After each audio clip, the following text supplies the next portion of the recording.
So this video is going to be a little more serious. Yes, I like to kiki. Yes, I like to joke around, but I also want to be serious because I want this channel to be about me being authentic and me being my realest self. So yes, I want to laugh with you guys, but I also want to speak life to you guys. I want to give lesson or give advice, especially on the journey that I've been on for the last couple years.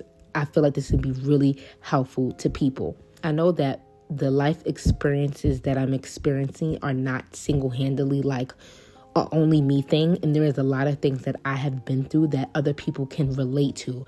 And I hope that this video lands on your freaking For You page or whatever it's called. I don't know what YouTube called it or whatever. And I hope if you asking any questions, I hope God puts this right in your lap. So you could be like, oh my God, I literally just went on this girl's page and the question that I've been asking, I got the answer to. So in this video, I'm going to be talking about some things that I have been convicted on. Yes, the Lord has convicted me on. If you don't know what convicted means, it means that God has whacked me in my head and he's telling me, girl, you need to check this right here. Let's clock this, baby, because you need to work on this. In the background, you can watch me do some nail art. Now, let me tell y'all, I did Black History Month nails. I'm not a big fan of the work that I did here today, but guess what? It's Black History Month. And guess what? I'm Black and I'm proud. And I'm Black, y'all. And I'm Black, y'all. And I'm blickety and I'm Black, y'all. So I have an idea of when I talk to God and I ask him a question, I always feel like I'm going to get like a mythical, spiritual, out of this world answer.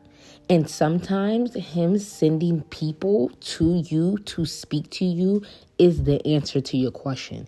God uses people and works through people to help you. Everything ain't magical. Everything ain't mythical. Everything is not out of this world. It's not that deep. Okay? So this wonderful girl, this beautiful soul, I'm literally working out in the gym, minding my business, listening to Kendrick Lamar. I got a demon from this girl. And she literally wrote the most heartfelt DM I've ever seen in my life. I could have cried in the gym, but I don't want to cry in front of people. So I didn't cry in the gym. The girl basically told me how she loved my video. She's been following me for 2 years and how I inspired her. And she looked up to me as a nail artist. Mind you, she's a nail artist herself and she's incredibly talented. And how she loved the fact that I incorporated God into my business because at a point in time, I started making Bible verses of the day on my IG account.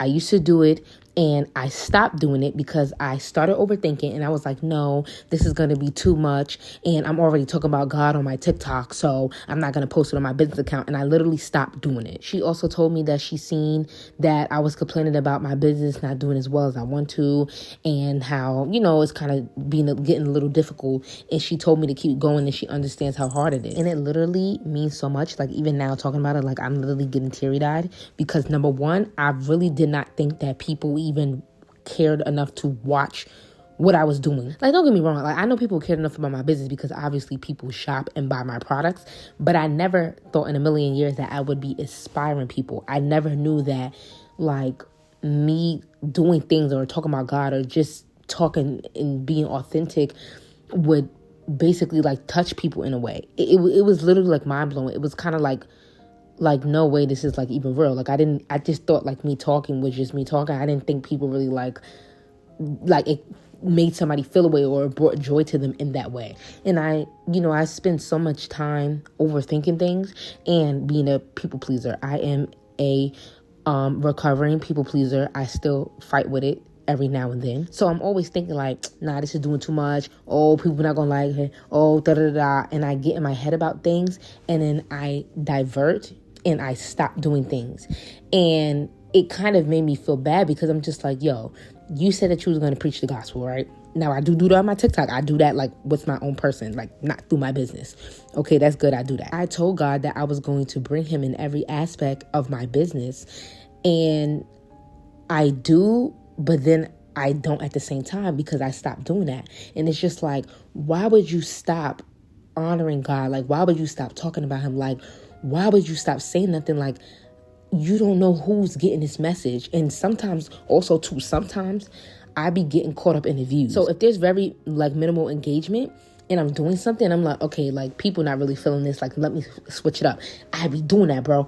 As soon as I don't be seeing the engagement that I want to see, and it's like, let's say if I get 3 likes, I'm just like, all right, let me switch it up. This is not really good for the audience. Like, it's not really capturing the audience. I'll switch it up. And that's low-key, the reason why I stopped doing the Bible verses on my business page, but that's not 100% the reason. But I could kind of throw that in, but that's not really the main reason. If you say that you're going to honor God, but then you stop honoring God because you're not liking the views that you get on IG because you're talking about God, then who are you worshiping? And this is something that God has convicted me on before, and the reason why I left the church, which, since I have 18 minutes, I'm going to tell y'all the story. If I didn't have 18 minutes left, I promise you I would literally skip right over this. So anyway, I got baptized March 15th. Yes, I came into Christ March 15th. So, I wasn't into church. I wasn't raised in the church. Like, my people's not really like Christian like that. So my friend basically brought me to the church. I got brought to the church. I met people, Bible studies, all that good stuff, got baptized. But in the process of me being a part of the church, I was doing a lot of stuff, because one thing about the church, and they honestly, this is something that they really need to work on. They want to take up 90% of your time. And I think that's pretty ridiculous, because people have other things outside of the church, like family or children or work or, I don't know, just having fun. And they literally want every freaking moment of your time, especially like when you're actually like involved. There are people who just go to church and they go home, but there are people like who work behind the scenes in the church, and they be mad at you when you don't be going to events and doing things because you're tired. So anyway, I had to do, basically you have to do like a Bible study course thing before you get baptized. You have to learn about Jesus, you have to read the Bible, you got to do all this good stuff, right? I did all that. So when I got baptized into the body, they wanted me to help other people who were getting baptized in the body, which is cool because you're supposed to help your fellow brothers and sisters. So I had to be a part of Bible studies and this and that and women's events and youth night and all this stuff. I was like so exhausted. It was to the point where I was literally sleeping 3 hours a night because I had to run out the door and do things in the church. One day, and this is the last day I actually was a part of the church. I was on 3 hours of sleep. I wasn't feeling too great. I went to church and I was like, look, y'all, I can't stay behind. I need to go home. I'm tired. And they was like, well, we need you to stay behind because a girl's getting baptized and we need you to like basically sit with her family so she could finish her last Bible study so she can get baptized into the body. And I was like, I don't know, like, I'm not feeling well. I'm not doing good mentally. And one girl guilted me. Yes, she did. It's all love. I still love her. But she guilted me, was like, well, you're going to let Jesus down? And I was like, okay, fine. I'm going to just stay. Knowing that I wasn't capable of doing it that day. I was weak. And they should have probably been like, yo, sister, we got you. Go home. Get yourself together. You're not strong enough. We got it, but they guilted me. Well, not they. One girl guilted me into staying by using Jesus. But like I said, it's all love. It wasn't a malice intent. She just wants me to be involved like how she is. But everybody can't take as much as one person can. So you could go around and do 50 things in your day and be good. And somebody else may be able to do 2 things in a day. And that may be overwhelming to them. We all can't have the same plate. You may have more than me on the plate and that's okay. But we have to get what we need to get. Like, we can't be overdoing it. And they were putting too much food on my plate. So basically, I end up staying with the girl family. I didn't watch her get baptized. I said, look, I love you, sister. You my sister in Christ, but I got to go home. I went home. Y'all, tell me why. That night into the next day, it might have been that night, I got so sick. Like fever, chills, coughing, stuffiness, running nose. I was so sick. And I was sitting there in my bed and I'm mad. I'm like, if they would have never made me stay there, I would have never been sick. And they knew I wasn't feeling well and they pushed me beyond my limit. And I'm literally mad and I'm sitting in my head mad. I'm so angry because I'm just like, bro, I'm sick. And now I'm out of commission. I can't do nothing. Now I'm sick, right? So basically I had a revelation on like God told me, and people get things in different ways. So like somebody may hear something auditory, like they may hear it, like literally hear something talking to them. Some people may feel it, or sometimes it pops in your head. For me, when I say like God told me, it's more so like it popped in my head. It was a thought that popped in my head that was not mine because I wasn't thinking about that. And basically what was said was like, who told you to do that?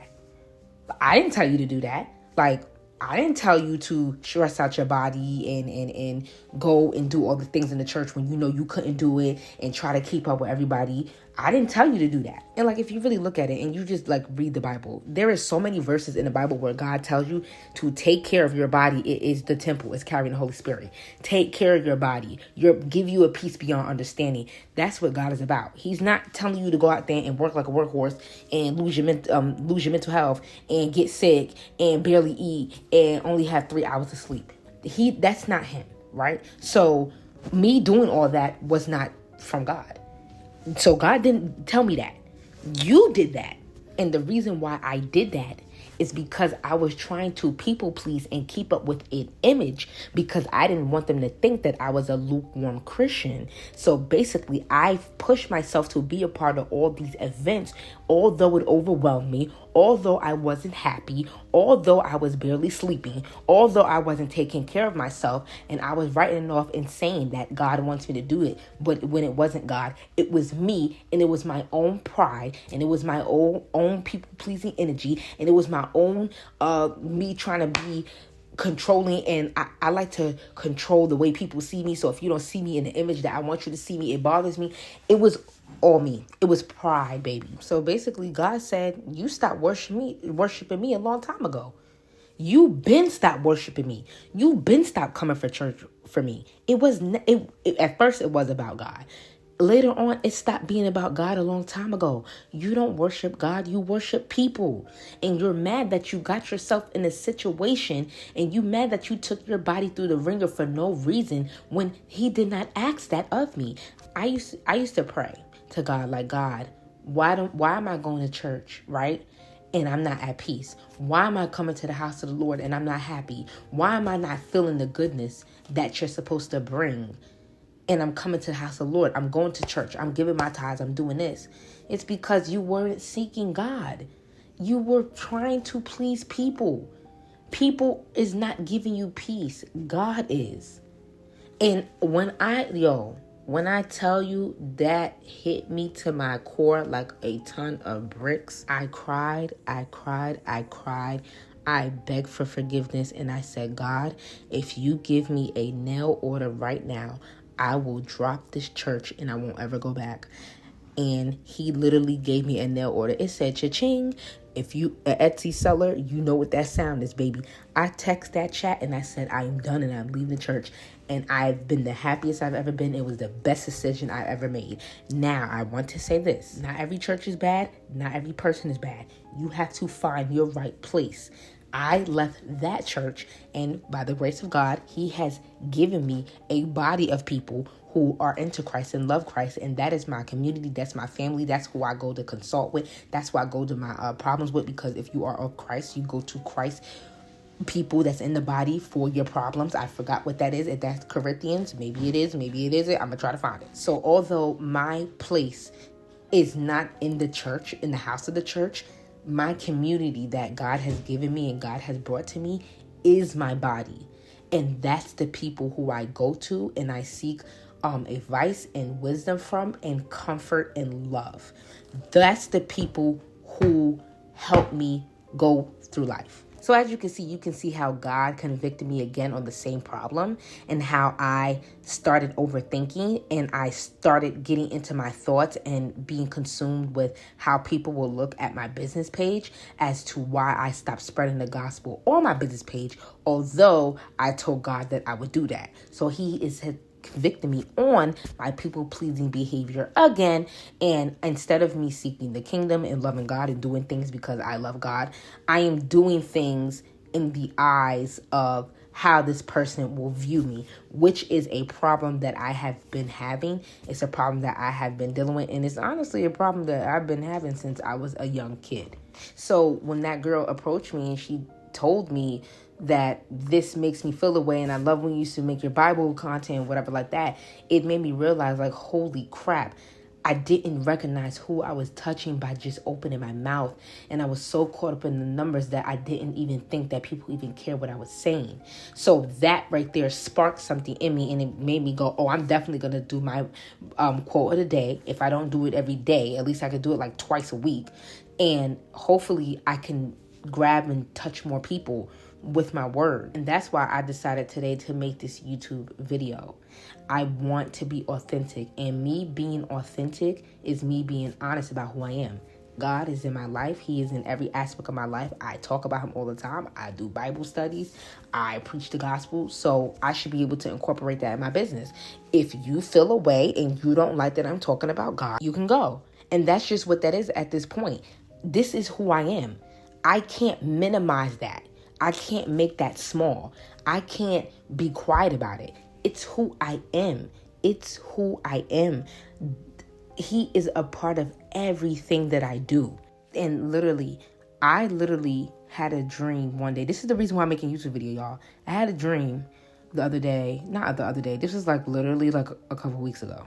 I was dreaming and I had a Patreon and people were subscribing to my Patreon. I could not believe people was actually subscribing to my Patreon to listen to me yap. And it was kind of like God was like, go make a YouTube channel. And I got up and I recorded it and I posted a video.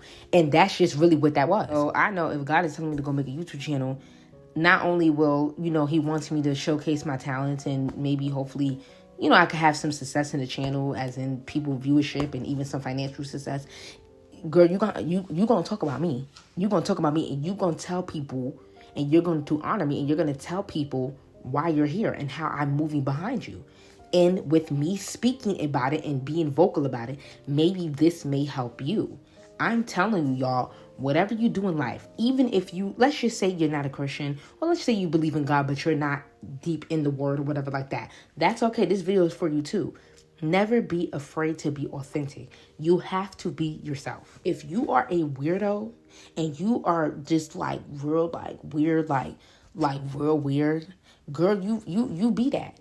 And you be authentic with you, because if you're not authentic with yourself, you will attract people who are attracted to your fake personality and your fake persona that you are leading on.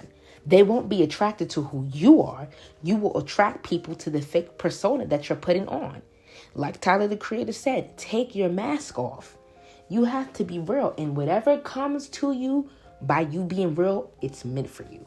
So if I preach the gospel and let's say I get 1,000 views tomorrow, then it's meant for me. And if I get 60 views, then that's just 60 views.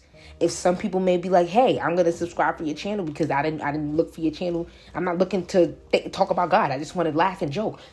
Then subscribe. You're going to get exactly what you need to get. I hope this can speak to you and in your journey of finding yourself. I would tell my story about the journey of me finding myself when I finally realized what type of person I was, and I went through the efforts to try and change myself for the better. That's a different story for a different day. But I hope this helps you, and I hope it speaks to you, and I pray that God puts this in the hands of somebody who needs it. By the way, this nail is supposed to be Bantu knots. Yeah.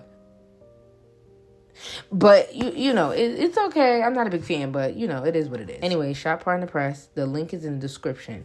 Follow me on IG, everything, Facebook, TikTok. No, I got rid of my Facebook. Oh, and also subscribe and like the video. Why when people watch videos, people don't like them? Because when I watch YouTube videos, I really don't like them. I always forget to like the video. But I need you to like the video so it can push me through the algorithm. Okay? So you need to go down right now, this second, pause the video, and go and like and comment and subscribe. I love you. Bye.